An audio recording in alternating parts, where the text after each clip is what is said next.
All right, good morning, everyone, and welcome everyone to our first Focus Cities webinar of the year. My name is Garrett Fortime with UC Berkeley SafeTREC, and I'm your host today. For those not familiar, SafeTREC stands for Safe Transportation Research and Education Center. We are a University of California, Berkeley research center affiliated with the Institute of Transportation Studies and the School of Public Health. Our mission is to reduce transportation-related injuries and fatalities through research, education, outreach, and community service.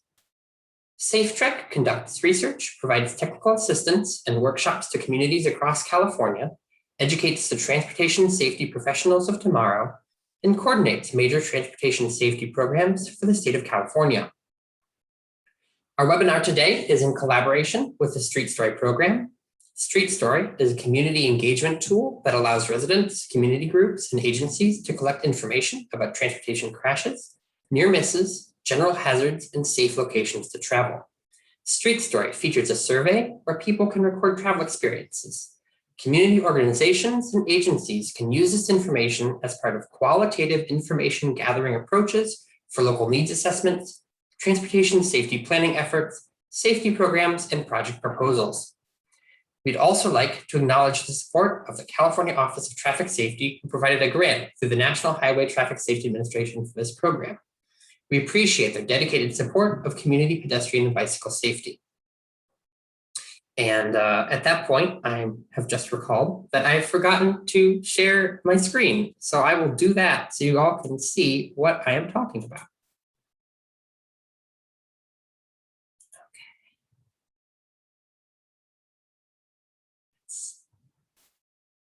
Slideshow from the beginning.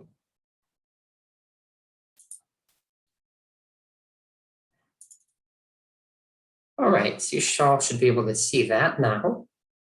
So that I think is much better. And I'll pull that over there. Great.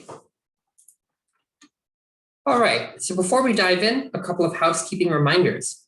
Please be sure to mute your audio. We will be recording both the webinar audio and chat features, and we will make that recording available afterwards. If you do not want to be recorded, please refrain from talking or using the chat feature. If you have questions throughout the webinar, please type them in the chat box on your screen, and we'll answer as many as we can at the end of the presentation. We encourage you to ask questions and make use of this feature. I would also like to mention an exciting opportunity this year for communities to partner with SafeTREC and our colleagues at California WALKS to discuss, plan, and implement active transportation safety improvements. With our community pedestrian and bicycle safety training workshops, we work with local residents and safety advocates to develop a community-driven action plan to improve walking and biking safety in their communities and strengthen collaboration with local officials and agency staff. Even if your community has received one of our workshops in the past, they can be considered for another one if the workshop focuses on a different neighborhood or school area, for example. We're sharing a link in chat for those who are interested in learning more. Let me share this chat right here. And this is our link, so you can learn more about the CPBST program at that link. All right. And I know my colleague Jarah was having a few computer problems, and I don't know if she's had a chance to rejoin us yet. So in the meantime, while we give her a chance to rejoin us, our next presenter after her would be Dorothy. And so in a moment, Dorothy, I'm going to introduce you and see if we can jump in to you first. But first, I'm going to introduce the three communities that we have and the three presenters today representing three communities that have all used Street Story in their work. So our first is going to be Dorothy Wong. Dorothy is a council member on the Altadena Town Council and the chair of the Safe Streets Traffic Safety and Mobility Committee. Our second is Asha Chandy. Asha is the programs manager of Bakersfield. And then our third presenter, or I guess our fourth presenter after Jarah will be Molly Wagner. Molly is a project manager with WALKSacramento. So Dorothy, I'm going to introduce you. I'm going to give you the full introduction here, and then we can jump in to your slides. And you can share your screen once I've gone through the intro here. All right. So Altadena Councilmember Dorothy Wong was born and raised in Hawaii, then moved to Los Angeles to attend college at, and Jarah's saying she is here. Oh no. Okay. Oh dear. Jarah, are you able to unmute? Do you have the right permissions, or is that?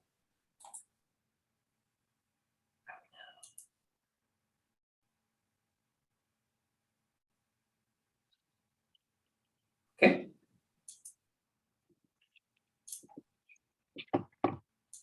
There we go, Jarah. You should be good now to unmute.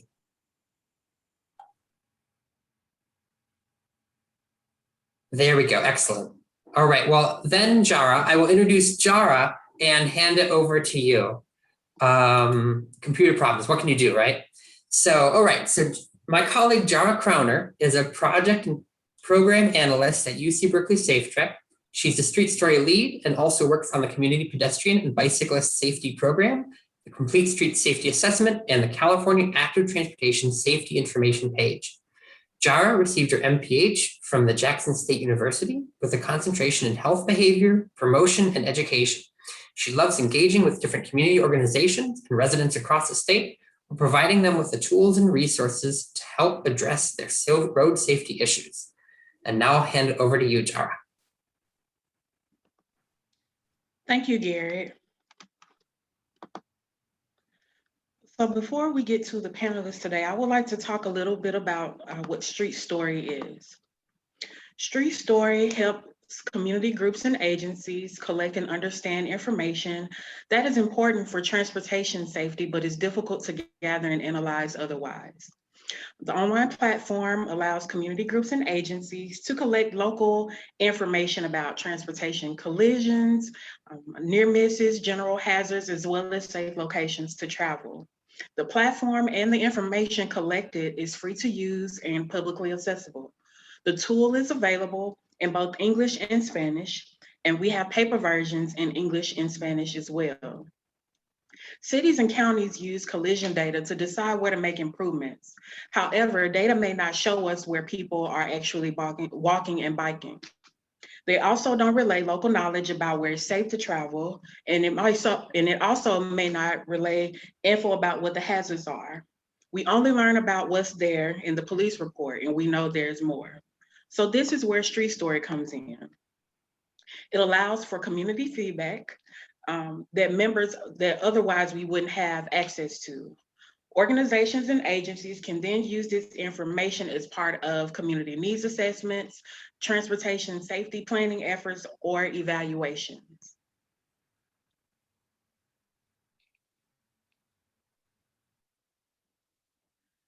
On the next screen, I took a screenshot of the survey, part of the survey of Street Story. Each report type has a different set of questions that users are able to answer. The most important part of the survey are the narratives that we collect from community members. Members and users are able to share their experiences and at every or any specified location that they enter into the tool without providing any identifying information. On the website, we do have a starter kit that explains how you can use the Street Story tool when interacting with your community members, and flyer templates that you can use to share information about Street Story. You can also make your own flyer that's specific to your community. You can also access this kit via Street Story, where you're able to download the information, the templates, the flyer, and the guide to use for your community. Here we have additional resources. We do have a tutorial video on YouTube that provides a step-by-step tutorial of the tool. The second resource I have listed here is a YouTube video of how other communities, such as Bakersfield and Humboldt County, have used the tool in their work pre-pandemic. Also, the last link we have here are some new features that we have updated to the platform. We've added questions about micro-mobility, infrastructure improvement, and we also have a custom boundary feature. Thank you for allowing me to share that information with you. Now, we will hear from our council member, Dorothy Wong. Altadena Councilmember Dorothy Wong was born and raised in Hawaii, then moved to Los Angeles to attend college at La Loyola Marymount University, earning a degree in communications. Dot worked in Hollywood for 20 years, where she rediscovered her love of the bicycle and sport, reaching the elite level of bicycle racing for over a decade. She turned her passion into advocacy by teaching bicycle and pedestrian safety and working with advocacy organizations across the region. She currently serves on the executive board of the California Bicycle Coalition and is now in her second term as council member and chair of the Safe Streets Committee in Altadena, California. Thank you, Dot. Thank you very much, Jarah. I am going to share my screen now.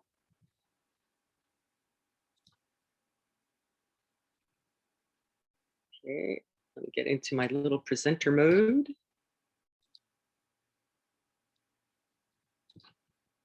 All right. So I was going to show, just for time's sake, I'm going to just dive right into the world of council life. And from that, here, let's see, move myself, make sure I can move my slides. Uh-oh. Oh, there we go. Okay, so Altadena, California, once native Tongva land and still is an unincorporated area of Los Angeles County, the sixth largest unincorporated area in Los Angeles County, with a population based on the 2010 census of 43,000. We are 8.4 square miles, but we are 117 road miles. Altadena is part of District 5 of Los Angeles County, which also includes 22 cities, and we are one of 70 unincorporated areas. LA County operates Altadena, and we were established in 1887 in modern day world. And we were actually using rail before cars. I'll be talking a little bit about the Woodbury Master Plan and the history of redlining and what we have today. So this is the first master plan in modern day infrastructure. And it was developed by the Woodbury brothers, called the Pasadena Improvement Company, which really launched Altadena in 1887. Amazingly enough, as I described, Altadena became because of the Pacific Electric Railway, Mount Low, and even the original design planned a transit hub in the heart, Fair Oaks, and Woodbury of Altadena. And so we're going to jump right in. Altadena Town Council, I became a council member through all of my time spent loving the bicycle, teaching bicycling safety, and really realizing we don't have anywhere safe to ride bicycles. So when I ran for town council, and it was just, I didn't plan it, it just kind of happened in just in the way my life was going. We formed a committee and started the Traffic Safety and Mobility Committee, the first ever in the history of Altadena, well over 100 years ago. And through that, since we're unincorporated and not necessarily prioritized in such a large area, we really went proactive. And thankfully, we have been able to work with Berkeley SafeTREC for data resources and community education, So it launched, I believe it was 2018. We got the Community Pedestrian Bicycling Safety Training Program and chose to work around our Pasadena Unified School District Elementary, Jackson Elementary, and focusing on West Altadena, which has been over time historically redlined and somewhat ignored. So we took to the streets in partnership with Cal Walks also, and had an amazing event. That could be another 10 minutes of conversation. But ultimately, we also did a bicycling improvement. And then we also are sort of in our final draft phase of a complete streets assessment during COVID. So we found 5 streets and have been working together for that. And the benchmarking tool was a great collaboration. So again, that we're going to be using that. We also partnered with Go Human and the Bob Lucas Library, and we created a pop-up bike park at the Bob Lucas Library. Again, all of these great partnerships, Office of Traffic Safety, the Altadena Library, Day One. We had 2 Dragons Karate do Tai Chi and yoga. We had our Sheriff's Explorers come. We had Highway Patrol. So it was really amazing. So when it comes down to it, the street story was the tool that how, when we do all of these events, do we really get what we need and how the community gets involved. So we hosted a street story. Did I skip it?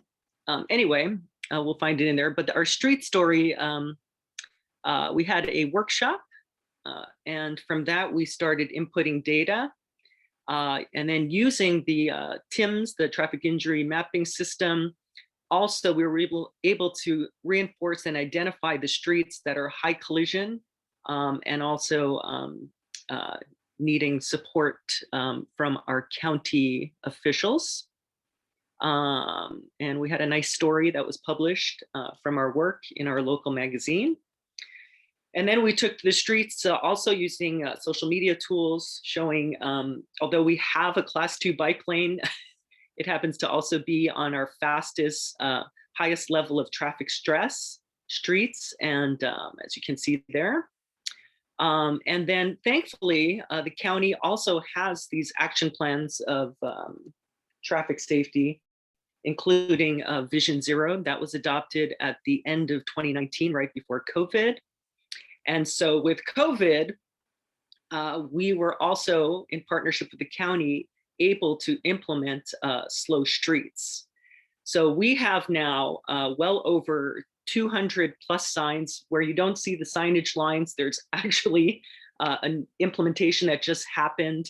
And it really shows that, wow, with all of this work, we actually need, we need to be working on safe streets. So the county had a community survey, but it was very basic. And so really the street story tool will be our tool during this COVID time and getting out of it. Also, we have an active transportation plan coming up that stemmed from all of this, and the bicycle plan update. Also, Metro, Los Angeles Next Gen, and Microtransit Pilot are coming this summer. So this is definitely the time for street stories. So again, this was our workshop in February of this year, in fact. I think time flies when you're having fun. And then Los Angeles County Parks said, hey, let's do something. And we took to the streets with the Department of Social Services and Parks and Recreation and created a safe street, slow street environment for recreation during the summer. And then that led to the county working with us to do a pop-up demonstration, the first ever PopUp Sidewalk. And again, it came from all of this momentum that grew from the committee. So ultimately, here is the list of things before us. Time is short and you can ask me questions, but really it's been an active advocacy collaboration for safer streets in Altadena. And these are just some partners that continue to grow in our program. We want to thank Berkeley, SafeTREC, Cal Walks, our library, Water Capture, Day One, Pasadena Unified School District has now done Safe Routes to School assessments, or they're in the works of that for the city of Pasadena. And again, LA County and all of their great organizations. So anyway, later on today, you can ask me some questions and you can find me here at Altadena Town Council. Thank you. I'm going to end sharing my screen now. Thank you so much for that presentation, Dot. Our next presenter is Asha Chandy. Asha is the programs manager of Bike Bakersfield, which is the only nonprofit bike kitchen and bicycling advocacy organization in Kern County. She graduated from UC Irvine in 2014 after studying public health policy and criminology.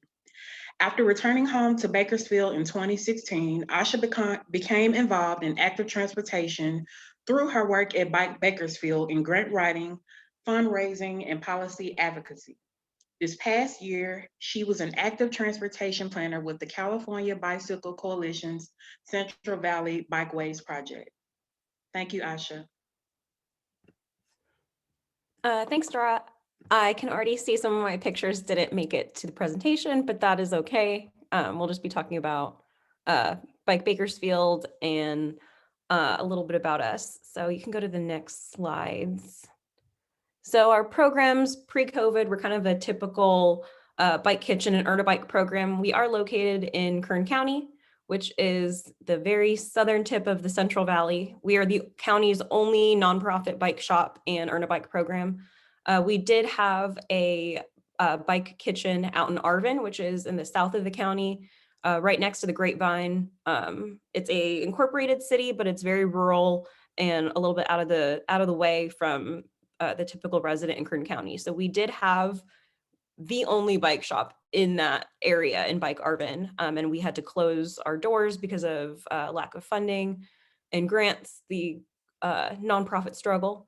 But we typically partner with OTS through Kern Medical, which is the hospital authority. They allow us to do bike education, give out helmets, reflectors, do outreach through our bike kitchen.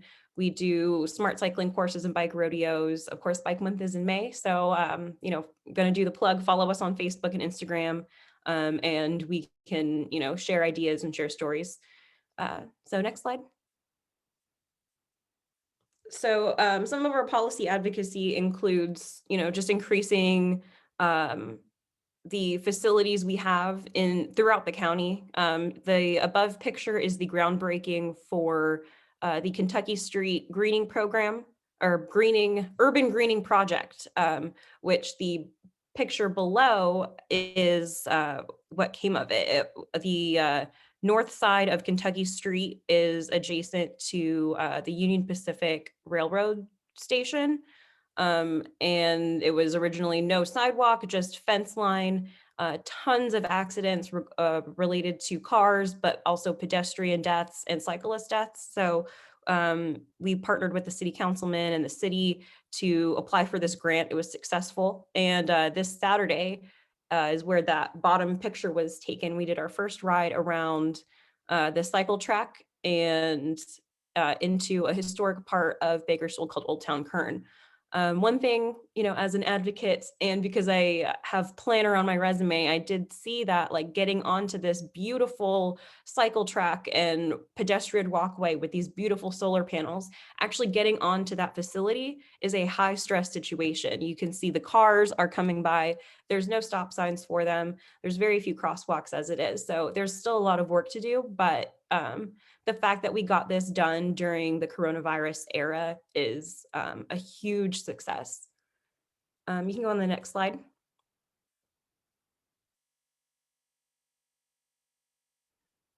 So like I said, outreaching through COVID, we were lucky to secure a contract with the California Bicycle Coalition and our local Kern Council of Governments. They are working on a transportation planning grant around the proposed high-speed rail stations that are going to be placed throughout the Central Valley. We're going to have a station right in our downtown, and KernCog and CalBike both saw a strong need to create a full a pedestrian safe network within a mile radius of the high-speed rail station and a full robust cycling network within a 3-mile radius of the high-speed rail station. So that was something that CalBike contracted not only myself as a staff member, but Bike Bakersfield as the lead partner to do outreach efforts in Bakersfield. So we administered paid and unpaid surveys to our customers and our membership coalition, our email listserv. We asked residents to identify their top 3 destinations in the downtown area, reasons why they were able to get there on a bike, and then barriers as to why they were probably hesitant or unable to get there on a bike. So you can see that top picture is actually the 34th Street neighborhood right above our downtown core. And you can see one side of the street is completely lacking sidewalks. And a lot of that is due to the map of Bakersfield. Our unincorporated pockets are served differently through Public Works. And they have a different Public Works department that is serving them, providing curb and gutter and lights. And so that was something that CalBike and Kern Cog through this project wanted to even the playing field, at least in the area of the high-speed rail station, is to make sure that every neighborhood, every road has a walkable and bikeable network. So like I said in the spreadsheet or in the PowerPoint, we had a little under 200 residents came directly to our bike kitchen during the coronavirus era. Of course, we were social distancing with masks, and we gave them $10 to give basically their street story experience in Bakersfield, and word spread so fast. We spent that paid survey incentive money within weeks, and even months afterwards, people were coming and asking if we still had surveys that they could take for cash. Next slide. So what we get from Street Stories and why we use it is because, like I said, we have unincorporated pockets throughout our community. We serve the entire Kern County area, which includes incorporated cities, unincorporated neighborhoods. So Street Story is one tool that uses the language that a resident can understand that will go to any and every department, government agency that is involved in the feedback of Street Stories. And one thing I've learned to use it in our bike shop is teaching youth how to examine not only their behavior, but the behavior of cars when it comes to accidents. So they come to us after a near miss or a collision and they're complaining about it. And I hand them an iPad and say, fill it out. Understand what the situation was, what you could have done to avoid, the situation, whoever's mistake it was, identifying whether it was your mistake, the driver's mistake, or a combination of the two. It's really helping us teach those kind of pre-driver's ed knowledge that a lot of the youth in our bike kitchen don't have. Next slide. So like I said, we post the info on Street Stories on our website, as well as the feedback form. We use the feature where people can click on the Bakersfield link and already have the Bakersfield area pulled up, and that is useful for people to identify if they are in an unincorporated community or if they are in the city of Bakersfield limits. Same with Arvin in the Kern County area. Next slide. So like I said, or I'm talking about Bakersfield, we are a community of sprawl. We have solid just subdivision properties. We're also a community that's still cut off by railroad tracks. Like our entire downtown area will shut down when a train rolls by. So we need infrastructure, modernization, and connectivity for the active transportation users. Next slide. So this is pulled from Tim's. I didn't sort it by collision severity. I apologize. But you can see in the Bakersfield area, there's just solid blocks of collisions with pedestrians, collisions with cyclists. I'm part of a ghost bike project here in Kern County, and we did, I believe, 4 cyclist deaths last year and over 20 pedestrian deaths in last year alone. I believe this map is from 2019 from Tim's. Next slide. And this is a little zoomed in map of the downtown Bakersfield area, which you can see is just this tan area in the center, and the blue unincorporated pockets. You can see there's a huge concentration of collisions between pedestrians and cyclists, and it's concentrated around the Metro Bakersfield area. But you can see the unincorporated residents are still affected by the traffic that's going into Bakersfield. Next slide. And then this is a zoomed out Tim's of our county. You can see Bakersfield and the unincorporated metro areas in the center, but we still have fatalities that are happening in rural communities, in the mountains, and way out in the desert on the east. So we have a lot of work to do, and like I said, by Bakersfield, we're the only nonprofit and active transportation advocacy organization for this entire county. So yeah, we have problems, but we also are blessed with an amazing environment, an amazing history that where cycling has made a huge difference for our residents here. Next slide. Yeah, so like I said, our numbers are going up. You can see 2020 in Kern County, our numbers just kind of fell off thanks to the coronavirus. And because our numbers are going up and people are recognizing how amazing biking and walking can be, we're seeing a huge increase in traffic violence. 17 pedestrians have been killed since December 2020. And I believe 2 cyclists so far in the last, 3 or 4 months. So we have a lot of work to do in terms of not just building the infrastructure, but also teaching the drivers and the active transportation users what their rights are and what they can and cannot do. I think that's it. Do we have one more slide? Nope, I am done. So thank you guys. Thank you, Asha, for that presentation. Today's final presentation will come from Molly Wagner. Molly is a project manager with WALKSacramento. She earned her BS in Marketing Management from Virginia Tech in 2013. Molly joined the WALKSacramento team in late 2016 and has since worked on a variety of projects, including transit station master plans, grant writing and technical assistance, community placemaking projects, and leading Safe Routes to School non-infrastructure grants.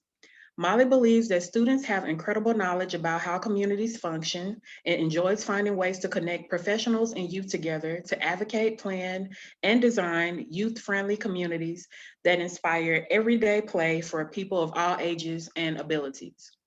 In 2020, Molly was recognized by the Sacramento Valley APA California as one of 3 emerging planners of the year and currently serves as the bicycle and pedestrian chair for the Safe Kids Greater Sacramento Coalition. Thank you, Molly. Thank you, Jarah. You can go to the next slide. So a little bit about Walk Sacramento. We are a nonprofit planning and advocacy organization that works to improve quality of life and health equity through community-centered policy and systems change in land use and transportation. We do this through partnerships with communities as well as local, regional, and state agencies to attain health, equity, and mobility goals through strategies that involve safe routes to school, community-based planning, youth engagement, and technical assistance. You can go to the next slide. So I'm going to be talking about a specific project that we've been working on over the last 2 years. So actually, and over the last 7+ years, we've been working with the city of West Sacramento to implement Safe Routes to School programs. And as that project it was funded through a Caltrans ATP grant was coming to a close, we started to think about all of the students that we had worked with, especially when we first started Safe Routes to School, were now in high school or middle school and beginning to make transportation decisions and choices more independently. And so we wanted to look at ways that we could fund a project to do safe routes to school at the high school level, but in a less traditional sense of teaching them core or key safety skills. And instead creating opportunities to allow students to participate actively in the design of their communities and share input around their experiences traveling. And so the city went after a grant through SACOG to fund a 2-year pilot program with the high school that we could really look at community design and active transportation projects with them. So you can go to the next slide. In the first year of the program, we worked with the school to develop an after-school club. Club members explored transportation trade-offs of different modes, evaluated current access to school and other places they go, and used data on TIMS and Street Story to explore how data could support their walk audit observations for walking and biking improvements. The students were really excited about using the Street Story tool, but there wasn't a whole lot of data previously recorded for West Sac. So what the students decided to do was first put together their own survey to understand their peers' perspectives on traveling to school using different transportation modes. And secondly, we had planned a ton of really fun events in the spring to promote active transportation. And that also included a week of lunchtime setup tabling that we could have computers at, and students from across grade levels could come and record their own street story using the tool. Unfortunately, COVID-19 canceled most of these events we had, so we didn't get a chance to actually use Street Story on a broader perspective across the school.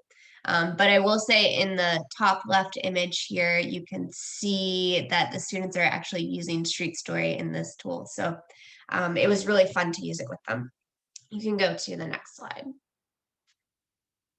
And for this year, so fall 2020 and now spring 2021, we, instead of doing a club, we collaborated with a science teacher at River City High School to develop a 4- and 5-day workshop where we drew connections between transportation emissions, air quality, and community design.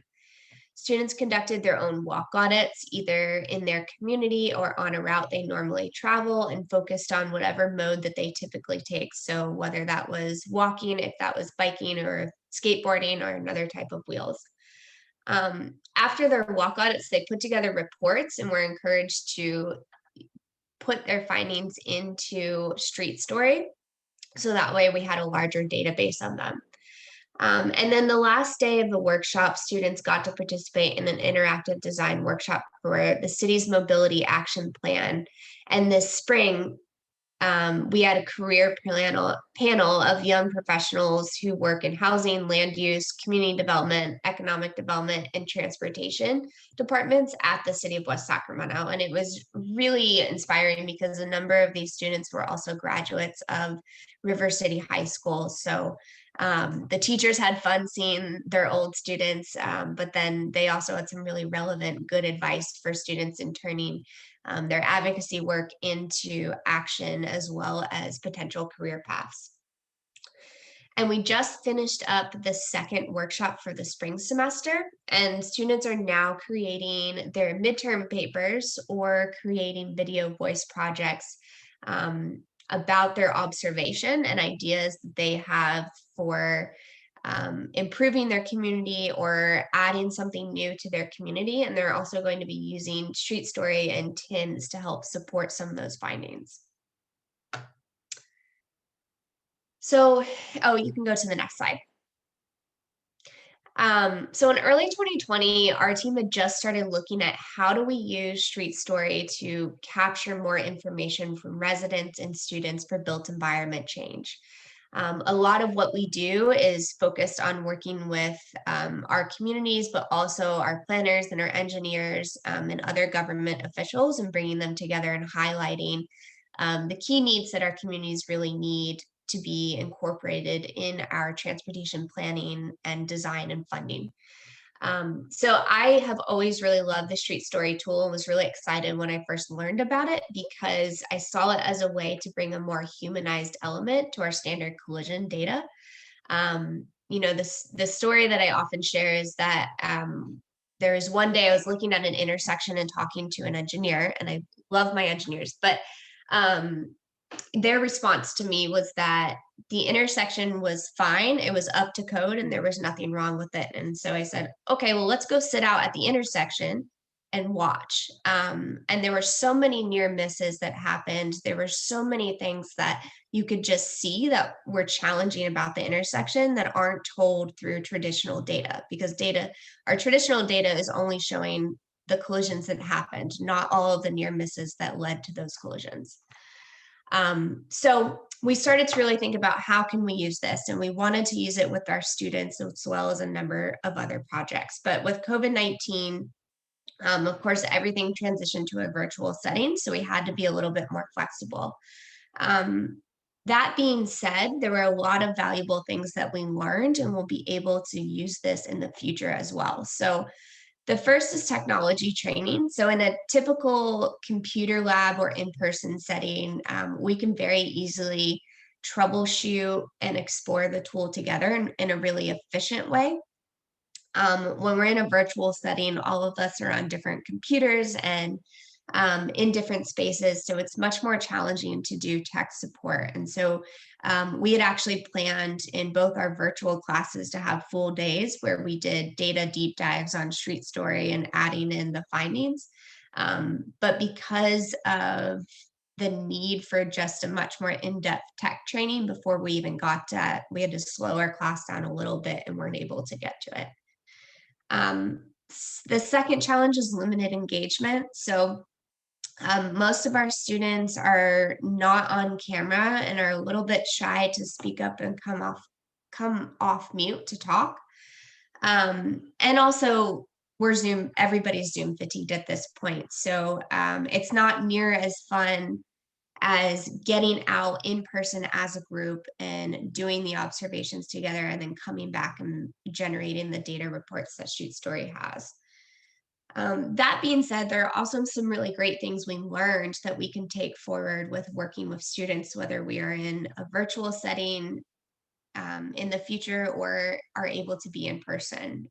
Bonus points are a win. So whether it's bonus points or incentives, they really helped us keep students engaged. And also we offered the Street Story tool as a bonus point for their reports. So even though we weren't able to get through a deep dive of what the Street Story tool is, we did still encourage students to use those tools, and for that they'll get some extra credit for it. And then secondly, the relationship building is really important. So we were able to share these tools with the teachers, and we got some really positive feedback with them around how they could continue to use it in their classrooms, whether they are in a science classroom, a math classroom, or something else that they can relate street stories back to what they're learning. So there's a really solid foundation that we have built to use street stories with our youth in the future. Then you can go to the next slide. And then I just wanted to show 2 examples. So this was our virtual workshop plan. So our first day was kind of an overall introduction to transportation, community design, and walk audits. And we also did a model building activity where students got to use random things they had around them to create their reality of a commute versus what they would love to have as their dream commute.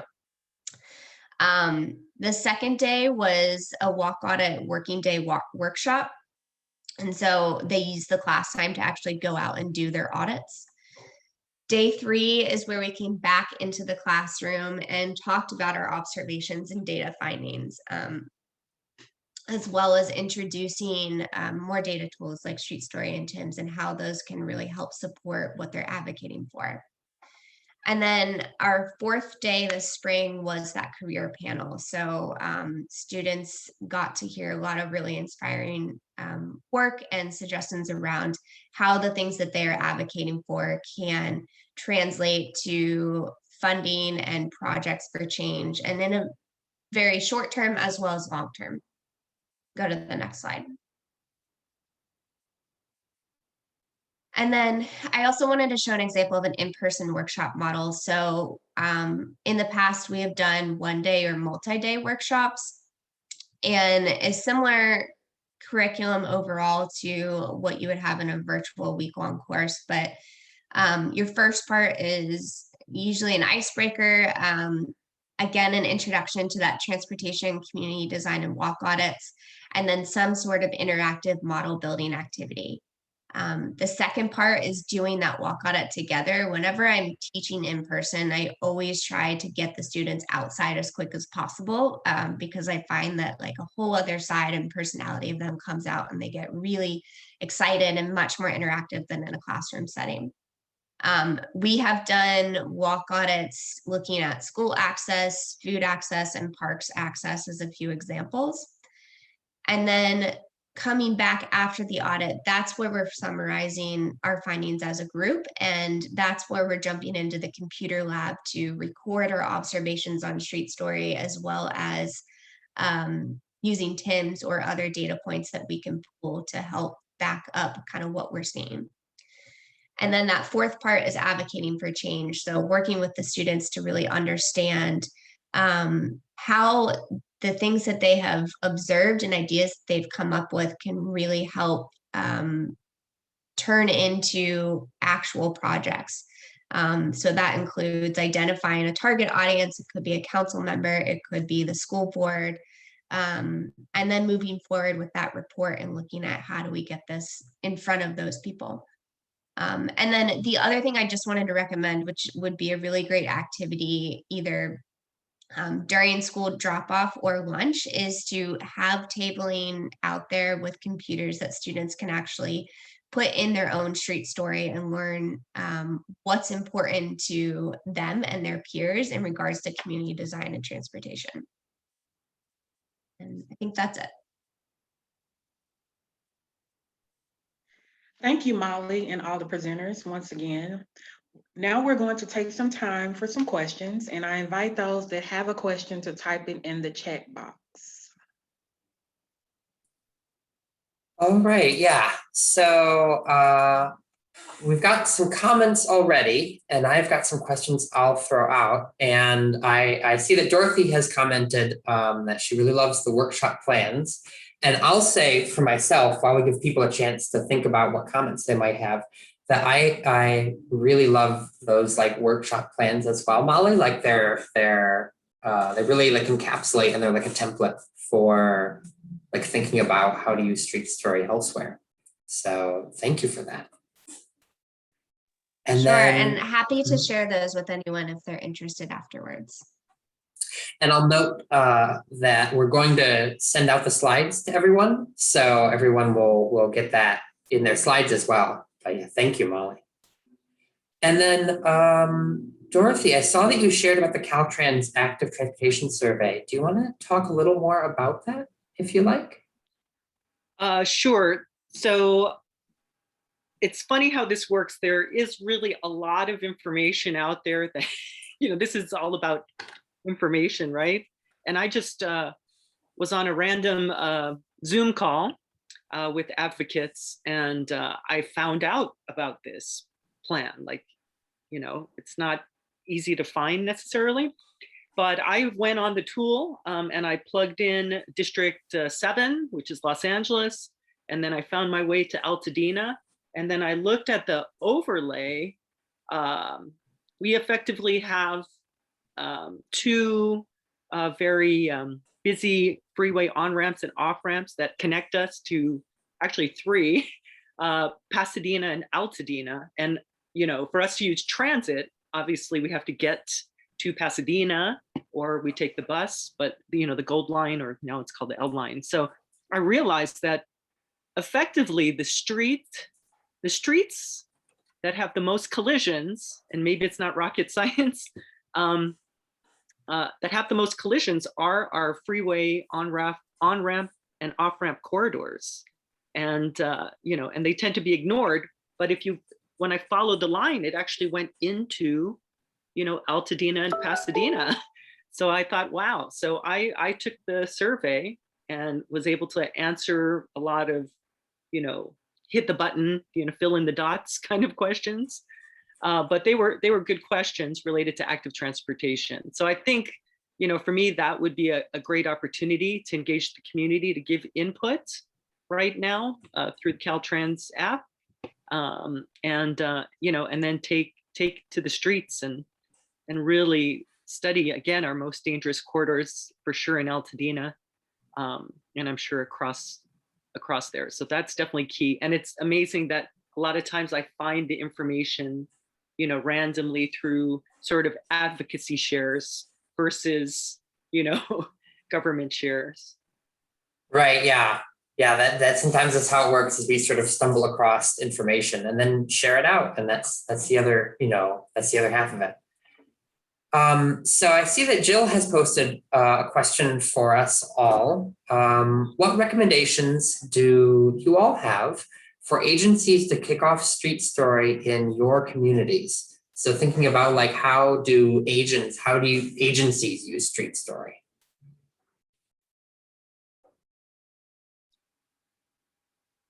I don't know, does anyone want to answer that? I guess for me, just quickly, because we're unincorporated, we really have to be proactive, in telling our story. And so that's where the Street Story tool can be very effective. So we had a expansion of, an example is we had an expansion, a land use project that had an expansion of a daycare, but it happened to be in a high collision corridor. So we used, the TIMS data and a little bit, I encouraged the residents to do story mapping. And then we actually were able to use that to get more community to support, which then led the county to do some proper, curb extensions for safety, and then really to do, the scary word assessment of, again, our most dangerous corridor from Fair Oaks to the Pasadena border. And the last thing I have to say, one of the frustrating things I'm sure you all feel is the disconnect between cities and counties, and maybe the Street Story tool can be great at connecting cities. And I will add to that. So at WALK, one of our key things that we do for almost every project is some version of a WALK audit. And we don't do those just internally. It's always a public event. We're inviting the residents that are there, because for us, we're really there to facilitate. But what we want is for the residents to lead us through their experiences. Oftentimes we see that our WALK audits are really beneficial in helping local agencies actually get funding for transportation projects.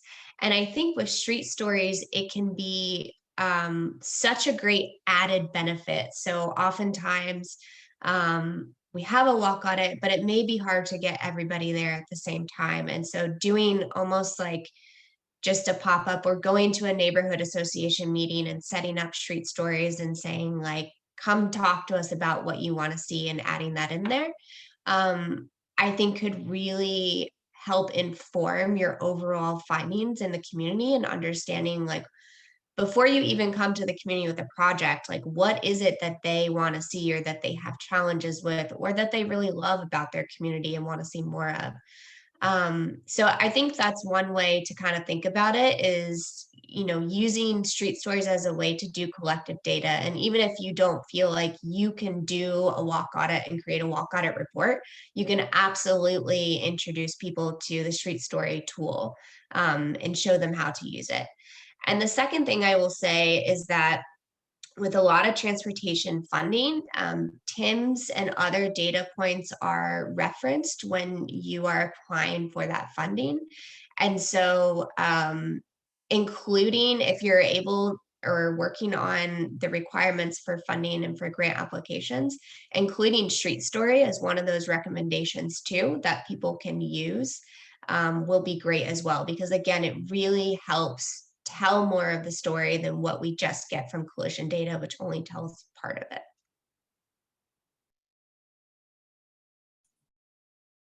All right, thank you, Molly. Yeah, that funding element is obviously crucial, so thank you. All right, well, I have another question I'm going to throw out here. I think we have time for maybe one more, which is what new things, and this one I think is for Jarah as well, so for everybody, what new things have you learned by using Street Story, either about your community or about maybe someone you knew? What new things have you learned using Street Story?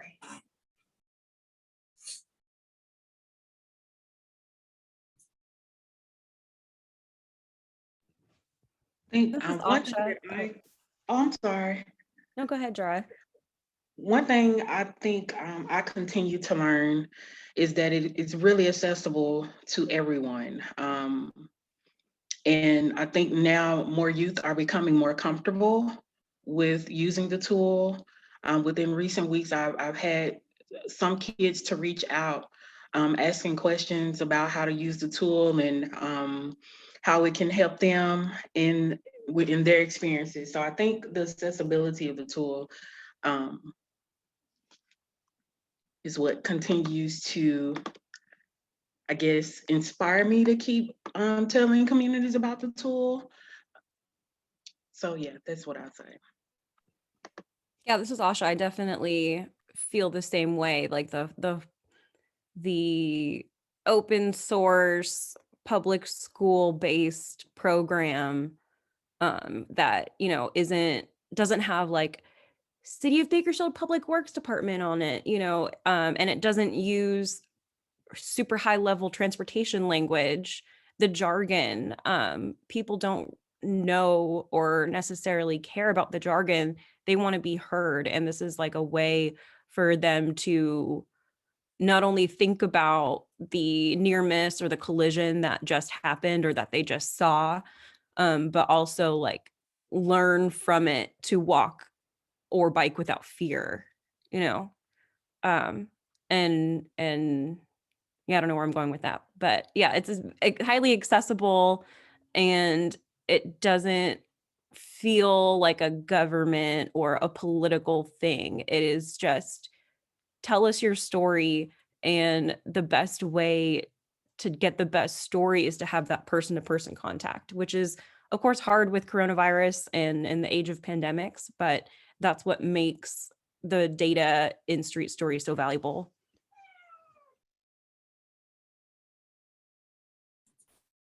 All right, well, thank you so much, Jarah and Asha. And I will roll us to the end here because we're just about out of time. Thank you to everyone. Thank you, Asha, Dorothy, Molly, and Jarah for your time on this and for sharing your knowledge and experiences. I encourage everyone to take what you've learned today and apply it to your work. Finally, we will have these slides as well as a link to the recording of the webinar available for you all soon, and we'll email that out. Thanks so much for sharing part of your day with us, and have a great rest of your day, everyone. Bye.